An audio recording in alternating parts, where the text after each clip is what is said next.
مبارک کی برکتیں اعلیٰ حضرت نے کیا خوب ارشاد فرمایا، لیلۃ القدر میں مطلع الفجر حق، لیلۃ القدر میں مطلع الفجر حق، مانگ کی استقامت پہ لاکھوں سلام۔ تو حضور علیہ السلام کی مانگ کو آپ اعلیٰ حضرت فرما رہے ہیں کہ اس پہ لاکھوں سلام، کہ وہ ایسے بال ہیں کہ جو برکتوں والے۔ تیسرا اعجاز حضور علیہ السلام کا کہ اللہ نے نبی پاک علیہ السلام کو معجزانہ زبان عطا فرمائی ہے۔ حضور علیہ السلام کسی کے بارے میں کچھ فرما دیں تو وہ ہو کے رہتا ہے، اس لیے کہ رسول اللہ کی زبان سے ادا ہوتا ہے، اور حضور علیہ السلام سے بڑھ کر کائنات میں کوئی مستجاب الدعوات نہیں۔ سرکار دعا فرما دیں اور اللہ قبول نہ کرے، یہ اللہ کے شایان نشان نہیں۔ اللہ اپنے محبوب کی ہر دعا کو قبول فرماتا ہے۔ چنانچہ ریاض الصالحین کے اندر بھی حدیث پاک موجود ہے، اور دیگر کتابوں میں حدیث ہے کہ حضور علیہ السلام تشریف فرماتے ہیں، ایک شخص الٹے ہاتھ سے کھانا کھا رہا۔ حضور علیہ السلام نے جب اس کو دیکھا، نبی پاک علیہ السلام نے اس کو منع کیا۔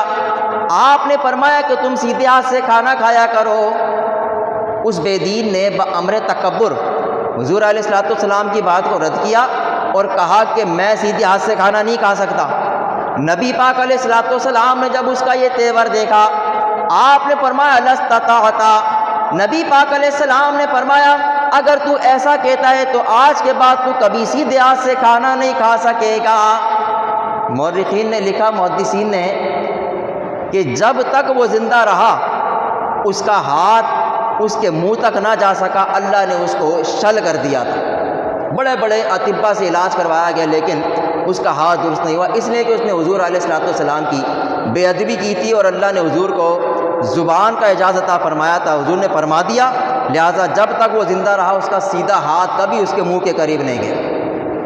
ایک حدیث مبارکہ، دوسری حدیث مبارکہ، ایک یہودی تھا مدینہ کے اندر، حکیم بن العاص، یہ حضور علیہ السلام کی مجلس میں آتا اور سرکار کا واعظ و نصیحت سنتا، اور بجائے اس سے کہ اس سے ہدایت حاصل کرے، یہ اپنے قبیلے میں چلا جاتا اور جا کے ٹیڑھا منہ بنا کر حضور علیہ السلام کا استہزاء کرتا، مذاق اڑاتا۔ یہ ایک روز چلا گیا، جا کے اپنے قبیلے والوں کے سامنے نبی پاک علیہ السلام کی نقل اتارنے لگا اور ٹیڑھے منہ بنا کے لوگوں کو ہنسانے لگا، رسول اللہ کا استہزاء کرنے لگا۔ نبی پاک علیہ السلام کا گزر ہوا، سرکار نے جب اس کو یہ کرتے ہوئے دیکھا، آپ نے فرمایا کن کا ذالک۔ نبی پاک علیہ السلام نے فرمایا جا تو ایسا ہی ہو جا۔ بڑے بڑے اطباء کو بلایا گیا لیکن وہ مرتے مر گیا، اس کا منہ سیدھا نہ ہوا۔ تو حضور علیہ السلام نے جیسا کہہ دیا تھا، اللہ نے آپ کی زبان کو پورا فرمایا، اور چونکہ وہ آپ کی ہجو کرتا تھا، استہزاء کرتا تھا، مذاق اڑاتا تھا، حضور نے فرمایا کن کذالک، جا تو ایسے ہی ہو جا۔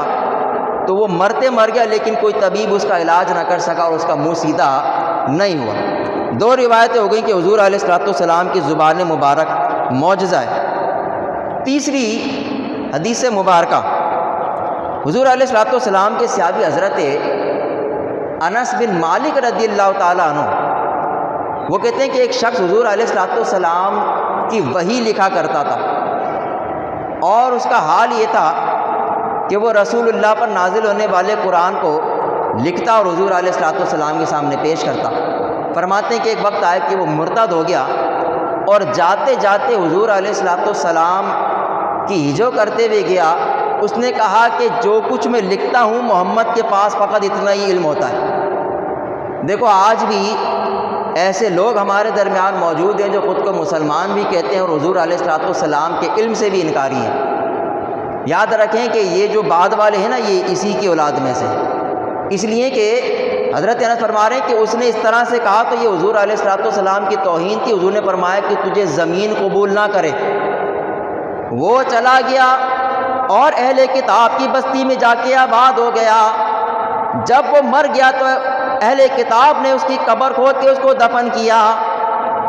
دوسرے دن کیا دیکھتے ہیں کہ اس کی لاش زمین پر باہر پڑی ہوئی۔ ان بستی والوں نے خیال کیا کہ شاید مدینہ والوں نے آ کر یہ حرکت کی ہے کہ اس کی قبر کو کھود ڈالا، اس لیے کہ اس نے ان کے نبی کی مخالفت کی۔ انہوں نے گہری قبر کھود کے اس کو دفن کر دیا۔ پھر دوسرے دن کیا دیکھتے ہیں کہ اس کی لاش زمین کے باہر پڑی ہے۔ بڑے پریشان ہوئے، دوبارہ گہری قبر کھودی گئی اور پھر اس کو دفن کیا گیا۔ تیسرے دن پھر وہ دیکھتے ہیں کہ اس کی لاش زمین کے باہر پڑی ہے۔ اب ان کو یہ بات سمجھ میں آ گئی کہ نہیں، یہ کسی انسان کی حرکت نہیں ہے، بلکہ یہ معاملہ یہ ہے کہ اس کو زمین قبول نہیں کر رہی۔ انہوں نے اس کو ایسے ہی پڑا چھوڑ دیا۔ ادھر نبی پاک علیہ الصلوۃ والسلام کے صحابی حضرت ابو طلحہ رضی اللہ تعالیٰ عنہ اس بستی پر سے آپ کا گزر ہوا۔ جب آپ نے اس طرح لاش کو زمین کے باہر پڑا ہوا دیکھا، آپ نے بستی والوں سے سوال کیا، اے بستی والوں کیا بات ہے، کیا تم اپنے مردوں کو دفن نہیں کرتے؟ وہ بستی والوں نے ان کے سوال کے جواب میں کہا، حضور ماجرا یہ نہیں ہے، بلکہ سارا کا سارا ماجرا انہوں نے کہہ سنایا۔ انہوں نے بتایا کہ ہم اس کو دفناتے ہیں لیکن اس کی لاش کو ہم باہر پڑا ہوا پاتے ہیں، تو ہم یہ سمجھ گئے ہیں کہ اس نے رسول اللہ کی گستاخی کی تھی، اس نے اس کو زمین قبول نہیں کرتی۔ تو دیکھیں حضور علیہ الصلوۃ والسلام نے فرما دیا تھا کہ تجھے زمین قبول نہ کرے، لہٰذا معاملہ اسی طرح ہوا کہ حضور علیہ الصلوۃ والسلام کی زبان کو اللہ نے پورا فرما دیا اور زمین نے اس کو قبول نہ کیا۔ تو یہ حضور علیہ الصلوۃ والسلام کی زبان با کمال کا اعجاز۔ چنانچہ اعلیٰ حضرت نے کیا خوب فرمایا، وہ زبان جس کو سب کل کی کنجی کا ہے، وہ زبان جس کو سب کل کی کنجی کا ہے، اس کی نافذ حکومت پہ لاکھوں سلام۔ تو حضور علیہ الصلوۃ والسلام کی زبان حال سے نکلا ہوا ایک ایک لفظ اللہ کی بات